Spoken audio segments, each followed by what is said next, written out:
Allan's wife, Stella.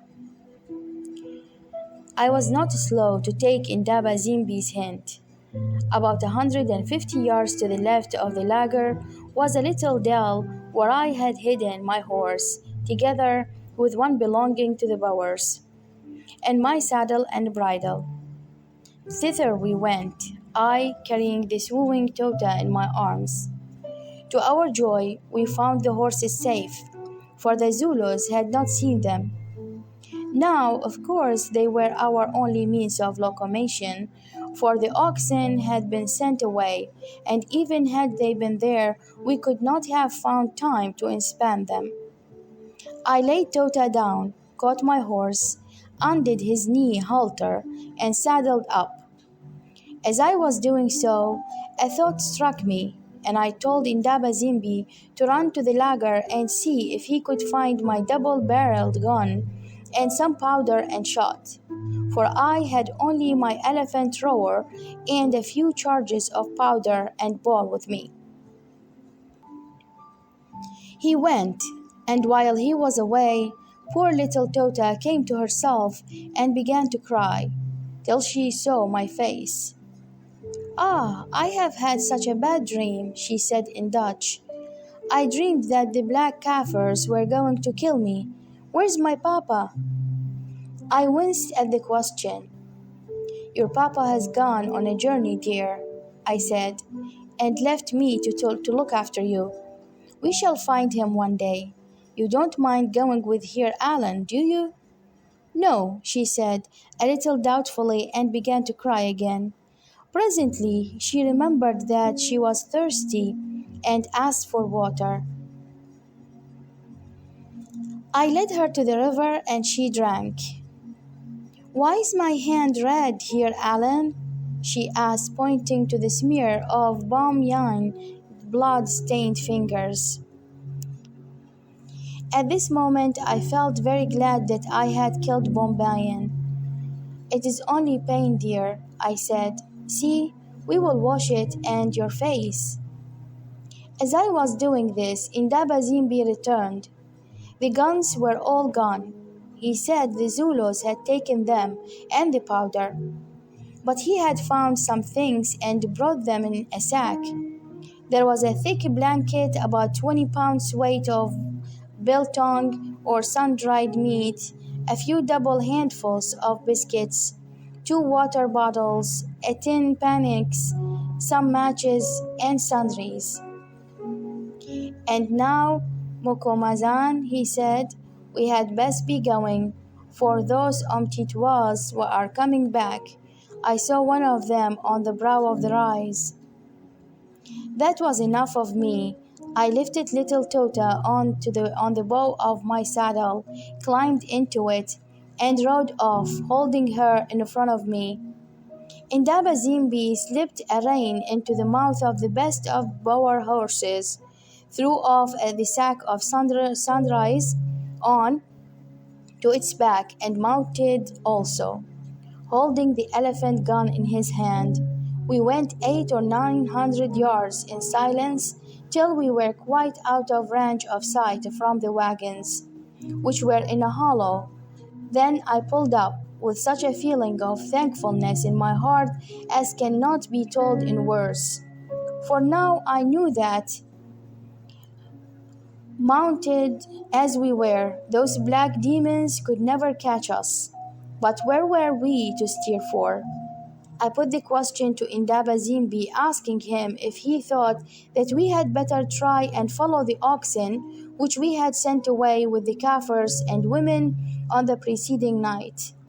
He shook his head.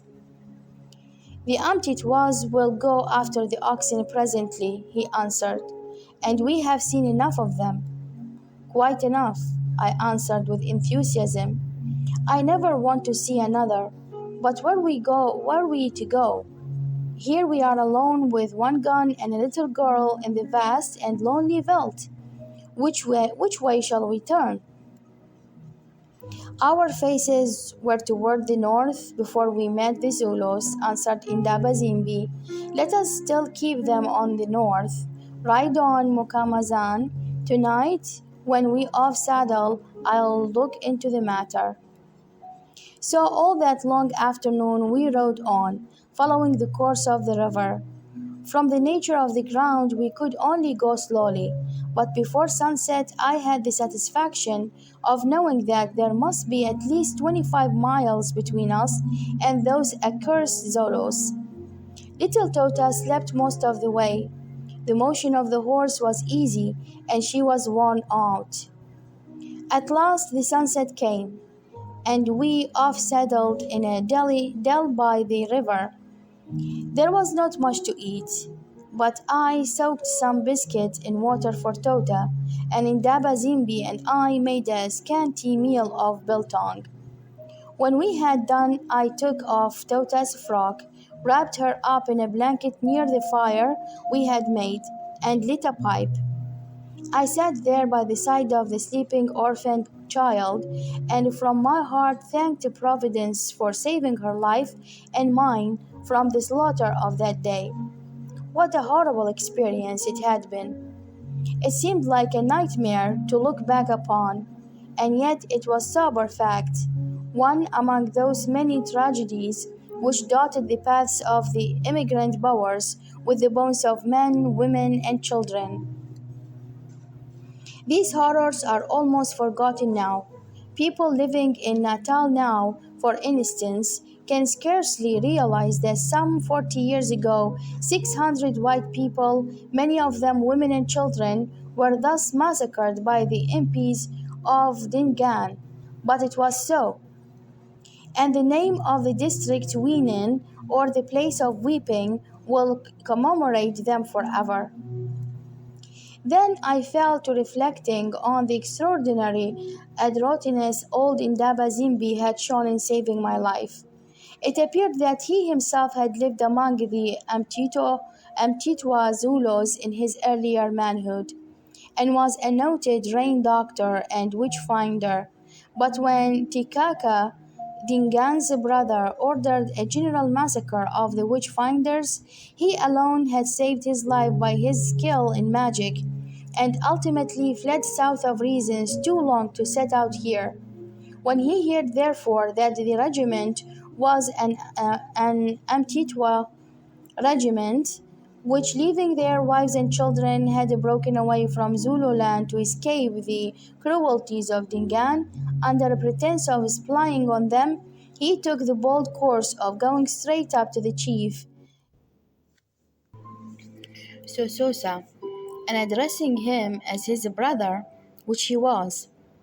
The chief knew him at once, and so did the soldiers, for his fame was still great among them. And he told them his cock and bull story about my being a white spirit, whose presence in the lager would render him invisible, and with the object of saving my life in the slaughter, which he knew must ensure, agreed to charm me out of the lager and deliver me into their keeping. How the plan worked has already been told. It was a risky one, still, but for it my troubles would have been done with these many days.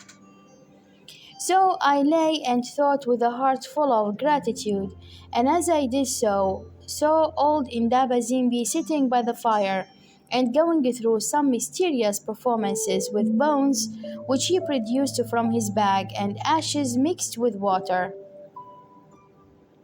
I spoke to him and asked what he was about.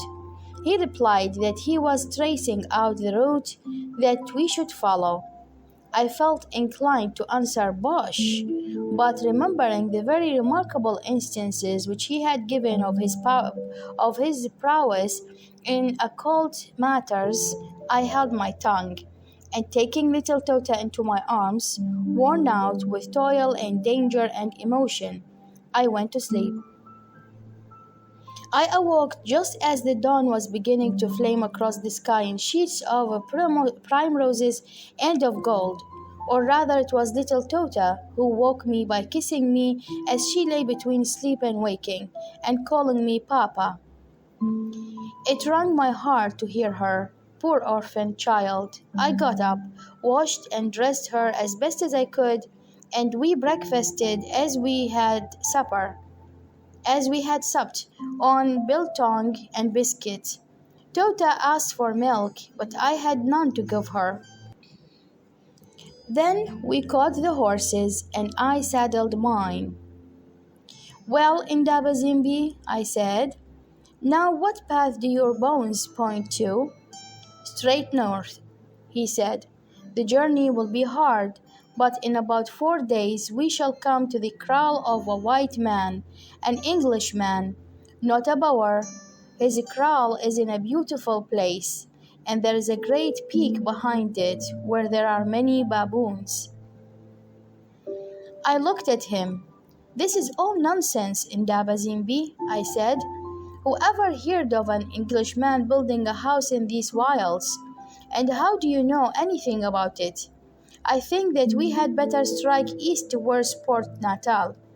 As you like, Mukamazan, he answered, but it will take us 3 months' journey to get to Port Natal, if we ever get there, and the child will die on the road. Say, Mukamazan, have my words come true therefore, or have they not? Did I not tell you not to hunt the elephants on horseback? Did I not tell you to take one wagon with you instead of two, as it is better to lose one than two? You told me all these things, I answered, and so I tell you now to ride north, Mukamazan, for there you will find great happiness, yes, and great sorrow. But no man should run away from happiness because of the sorrow, as you will, as you will. Again I looked at him. In his divinations I did not believe, yet I came to the conclusion that he was speaking what he knew to be the truth. It struck me as possible that he might have heard of some white man living like a hermit in the wilds, but preferring to keep up his prophetic character, would not say so. Very well, Indaba Zimbi, I said, let us ride north. Shortly after we started, the river we had followed hitherto turned off in a westerly direction, so we left it.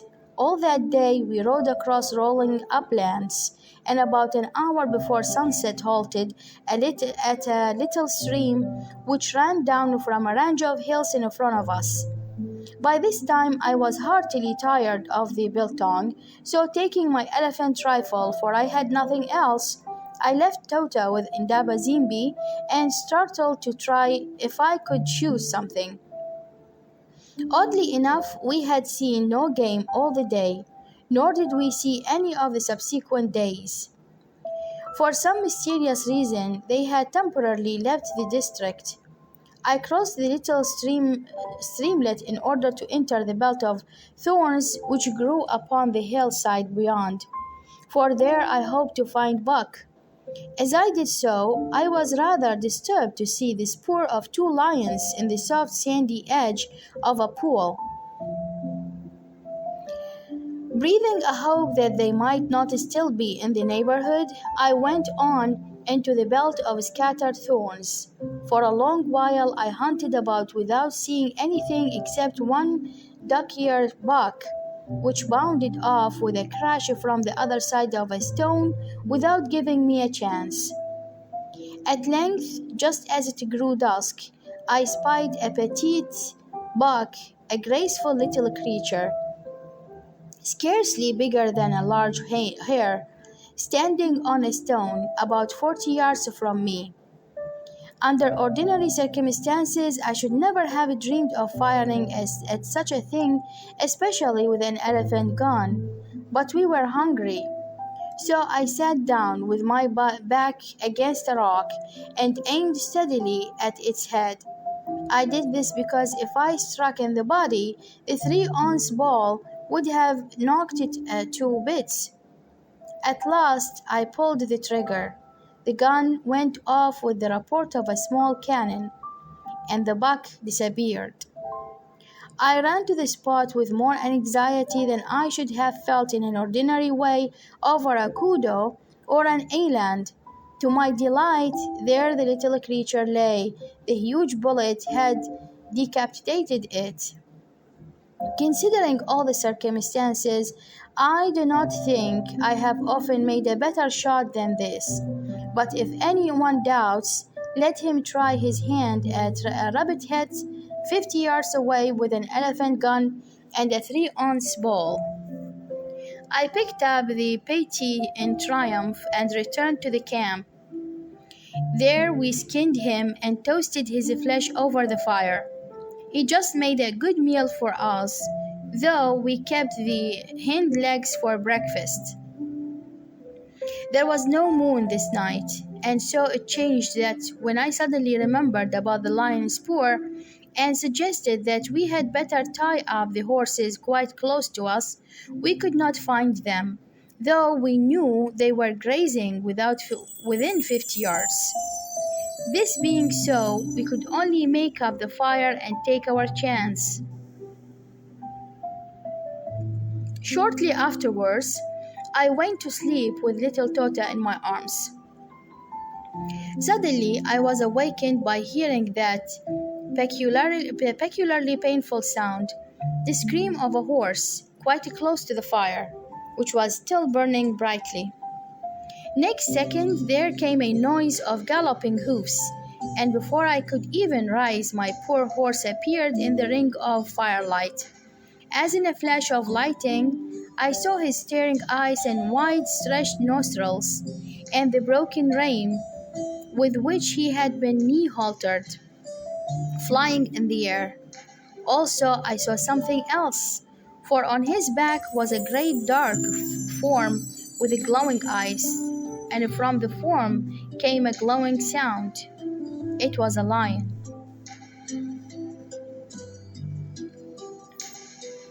The horse dashed on. He galloped right through the fire, for which he had run in his terror, fortunately, however, without treading on us, and vanished into the night. We heard his hoofs for 100 yards or more. Then there was silence, broken now and again by distant growls. As may be imagined, we did not sleep any more that night, but waited anxiously till the dawn broke 2 hours later. As soon as there was sufficient light, we rose, and, leaving Tota still asleep, crept cautiously in the direction in which the horse had vanished. When we had gone 50 yards or so, we made out its remains lying on the veldt, and caught sight of two great cat-like forms slinking away in the grey light. To go any further was useless. We knew all about it now, so we turned to look for the other horse. But our cup of misfortune was not yet full. The horse was nowhere to be found. Terrified by the sight and smell of the lions, it had with a desperate effort also burst the rein with which it had been knee-haltered, and galloped far away. I sat down, feeling as though I could cry like a woman, for now we were left alone in those vast solitudes without a horse to carry us, and with a child who was not old enough to walk for more than a little way at a time. Well, it was no use giving in, so with a few words we went back to our camp, where I found Tota crying because she had walked to find herself alone. Then we ate a little food and prepared to start. First, we divided such articles as we must take with us into 2 equal parts, rejecting everything that we could possibly do without. Then, by an afterthought, we filled our water bottles. Though at the time I was rather against doing so, because of the extra weight. But Indaba Zimbi overruled me in the matter. Fortunately for all 3 of us, I settled to look after Tota for the first march, and to give the elephant gun to Indaba Zimbi. At length all was ready, and we set out on foot. By the help of occasional lifts over rough places, Tota managed to walk up the slope of the hillside where I had shot the petty buck, At length we reached it, and looking at the country beyond, I gave an exclamation of dismay. To say that it was desert would be saying too much. It was more like the Karoo in the Cape, a vast sandy waste, studded here and there with low shrubs and scattered rocks. But it was a great expanse of desolate land, stretching further than the eye could reach, and bordered far away by a line of purple hills, in the center of which a great solitary peak soared high into the air. In Dabazimbi, I said, we can never cross this if we take 6 days. As you will, Mukamazan, he answered, but I tell you that there, and he pointed to the peak, there the white man lives.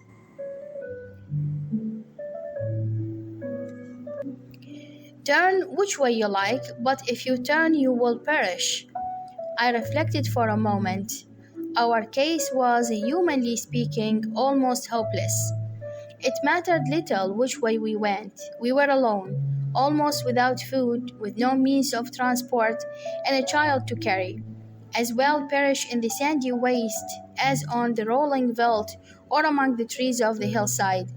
Providence alone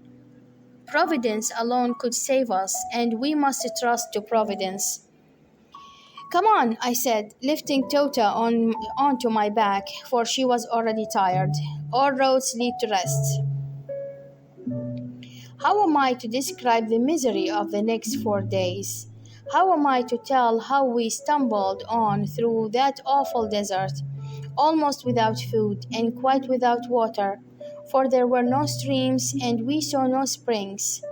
We soon found how the case was, and saved almost all the water in our bottles for the child.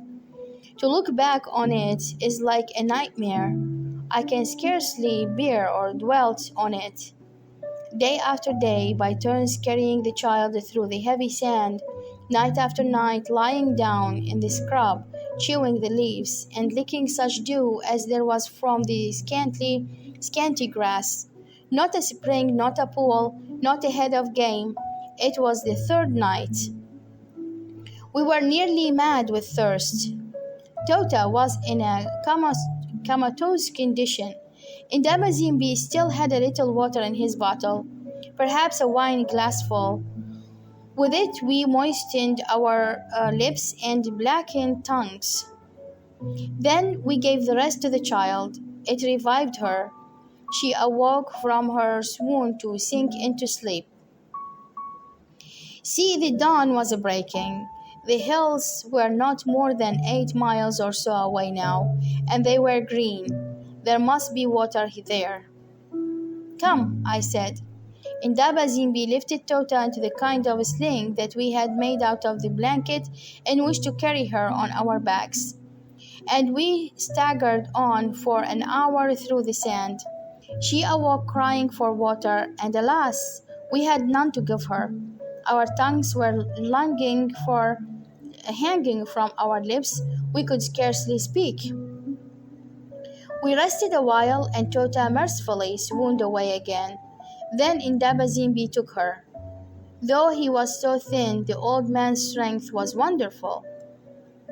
Another hour. The slope of the great peak could not be more than 2 miles away now.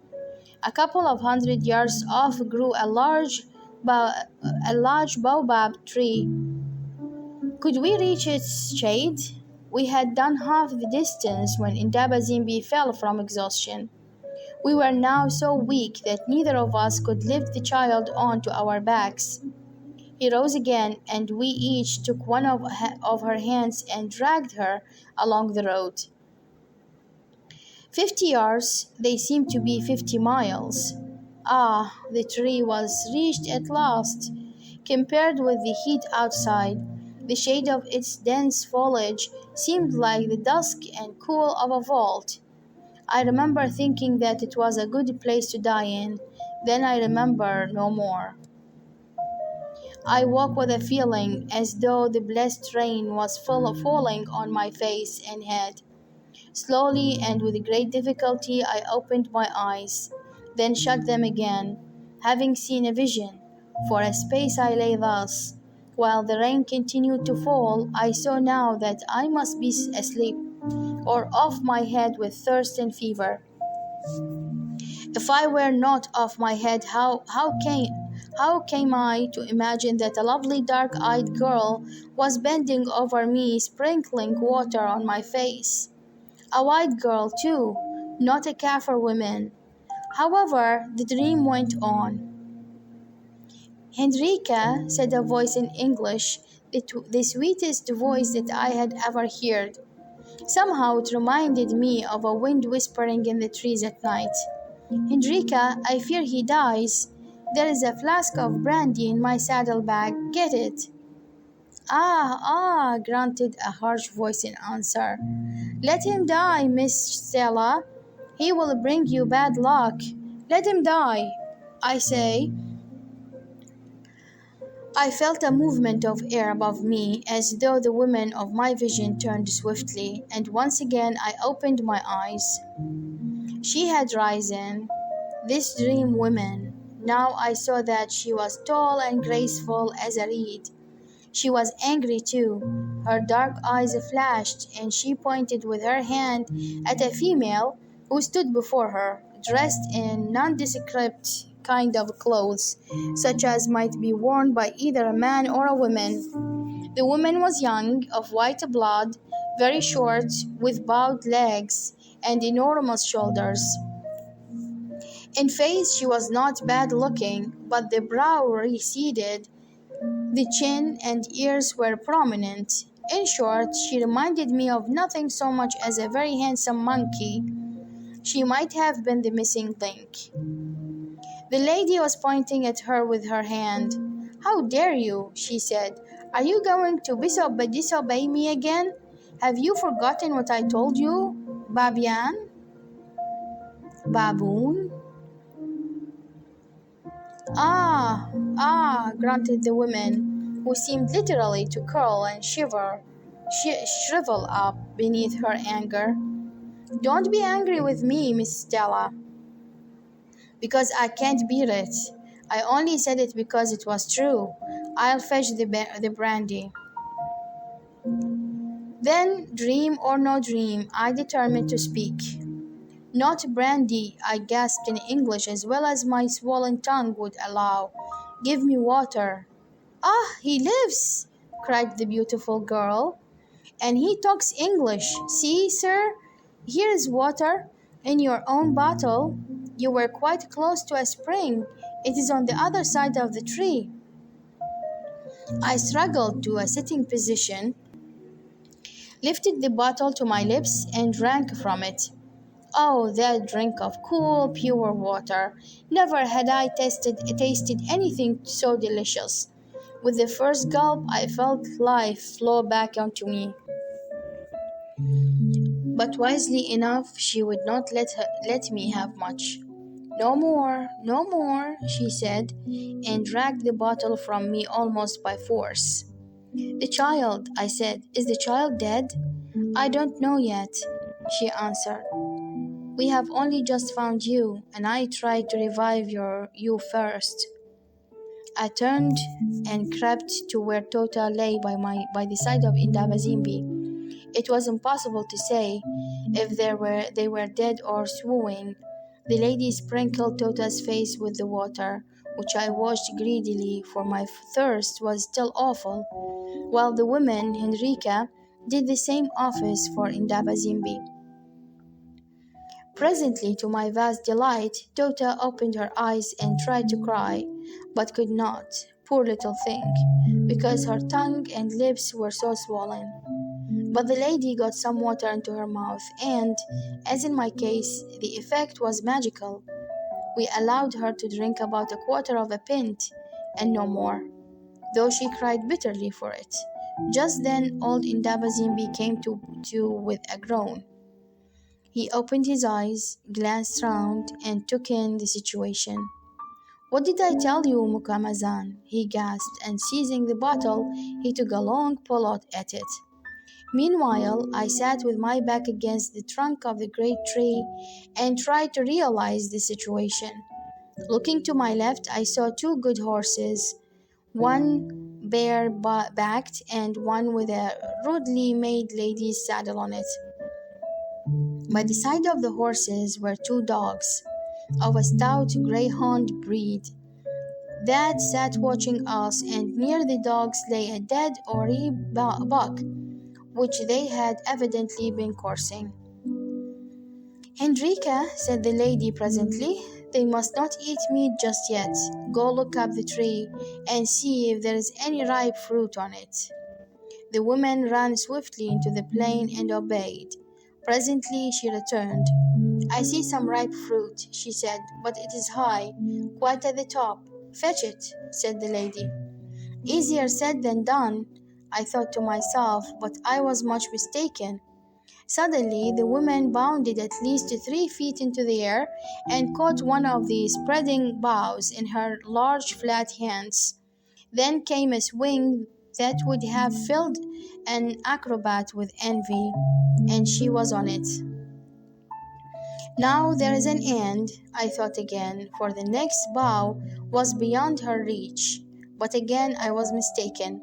She stood up on the bough, gripped it with her bare feet, and once more sprang at the one above, caught it, and swung herself into it. I suppose that the lady saw my expression of astonishment. "Do not wonder, sir," she said. "Hendrika is not like other people. She will not fall." I made no answer, but watched the progress of this extraordinary person with the most breathless interest. On she went, swinging herself from bough to bough, and running along them like a monkey. At last she reached the top and began to swarm up a thin branch towards the ripe fruit. When she was near enough, she shook the branch violently. There was a crack, a crash. It broke. I shut my eyes, expecting to see her crushed on the ground before me. "Don't be afraid," said the lady again, laughing gently. "Look, she's quite safe." I looked, and so she was. She had caught a bough as she fell, clung to it, and was now calmly dropping to another. Old Indabazimbi had also watched this performance with interest, but it did not seem to astonish him overmuch. "Baboon women," he said, as though such people were common, and then turned his attention to soothing Tota, who was mowing for more water. Meanwhile, Hendrika came down the tree with extraordinary rapidity, and swinging by one hand from a bough, dropped about 8 feet to the ground. In another 2 minutes, we were all three sucking the pulpy fruit. In an ordinary way, we should have found it tasteless enough, as it was. I thought it the most delicious thing I had ever tasted. After 3 days spent without food or water in the desert, one is not particular. While we were still eating the fruit, the lady of my vision set her companion to work to partially flay the orbe which her dogs had killed, and busied herself in making a fire of fallen boughs. As soon as it burned brightly, she took strips of the orbe flesh, toasted them, and gave them to us on leaves. We ate, and now we allowed a little more water. After that, she took Tota to the spring and washed her, which she sadly needed, poor child. Next came our turn to wash, and oh, the joy of it! I came back to the tree, walking painfully indeed, but a changed man. There sat the beautiful girl with Tota on her knees.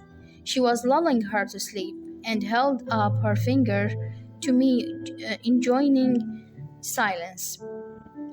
At last the child went off into sound natural slumber, an example that I should have been glad to follow had it not been for my burning curiosity. Then I spoke. "May I ask what your name is?" I said. "Stella," she answered. "Stella what?" I said. "Stella nothing," she answered in some pique. Stella is my name. It is short and easy to remember at any rate. My father's name is Thomas, and we live up there. And she pointed round the base of the great peak. I looked at her astonished. Have you lived there long? I asked. Ever since I was 7 years old. We came there in a wagon. Before that, we came from England, from Oxfordshire. I can show you the place on a big map. It is called Garsingham. Again, I thought I must be dreaming. Do you know, Miss Stella? I said. It is very strange.